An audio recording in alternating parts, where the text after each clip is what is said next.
رسول الإنسانية جمعاء محمد بن عبد الله وعلى آله وصحبه ومن والاه. قبل أن نستمع للإخوة المشايخ الذين شرفونا في قريتنا قرية طابة العقليين، نحب أن نشكر الله عز وجل على هذه النعمة العظيمة والصرف الكبير، ونشكر من أعطى وأجزل إلينا في العطاء، لا يعرفنا ولا نعرفه، لكن يريد وجه الله. والله يا إخوان إن هذا الرجل يريد وجه الله، حتى يقول لا تذكروا اسمي، لا تذكروا اسمي. فالحمد لله رب العالمين والشكر لله أولا وآخرا. الحمد لله حمدا كثيرا طيبا مباركا فيه. نشكر بعد شكر الله عز وجل الأخ الكريم المفضال المعطي عطاء جزيلا، أعطى وأجزل في العطاء وما تأخر، وقال والله لا نبخل. حبيت أسوق لكم الكلمة التي قالها لي، قال والله لا أبخل على من أعطاني، لا أبخل على من أعطاني وهو الله سبحانه وتعالى، والبيت بيته والمسجد مسجده. فأنا أسوق إليكم هذه العبارة. والله لما قال لي ويقول حملني تحياته، بل نحن نشكره هو شكرنا ونشكر بعد. طبعا الرجل قال لا تذكروا اسمي، لكن نذكره. أنا استأذنت منه. اسمه حسن علي دخل الله، العايش في السعودية في دومة الجندل في الجوف في شمال المملكة.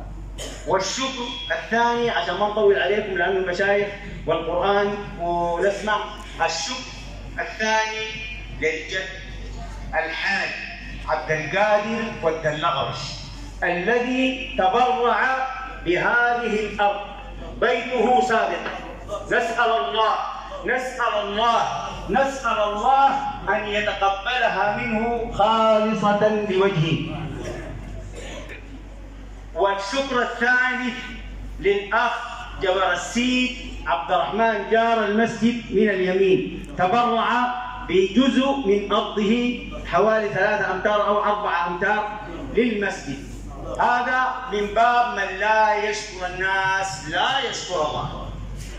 الشكر الثالث للإخوان الذين قاموا بالبناء كلهم، لا نذكر الأسماء، من قام بالبناء ومن قام بالدهان ومن قام بالكهرباء، وما قصروا ليل نهار. منهم من احتسب الأجر ومنهم من أخذ أجرا زهيدا. والله بعضهم يقول أنا أبغى الشيء هذا لوجه الله، صدق عن والدي، صدق عن أمي، صدق عن كذا. ودخلت علينا تبرعات برضو نشكر عليها الإخوة. والشكر الأخير لأهل القرية قاطبة عامة، طابة العقليين، حريم ورجال صغار وكبار. أول حاجة يا إخواننا قاموا بإعاشة العمال من بداية شهر شوال الماضي إلى أن تم المسجد. كل يوم ويتنافسوا وما قصروا وبذلوا الغالي والنفيس.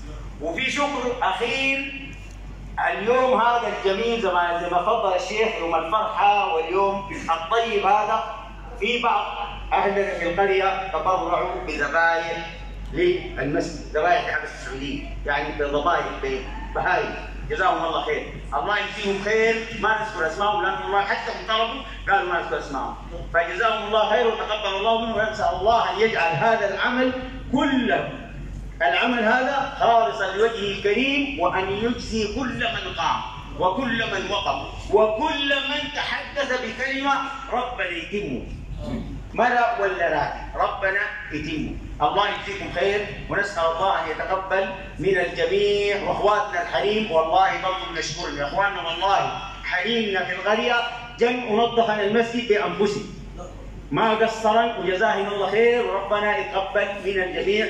وليتفضلوا المشايخ. واسمحوا لنا اذا سقط حق ما ذكرناه اجره عند الله سبحانه وتعالى، والاجر كله نتمناه من الله سبحانه وتعالى. تفضل الشيخ.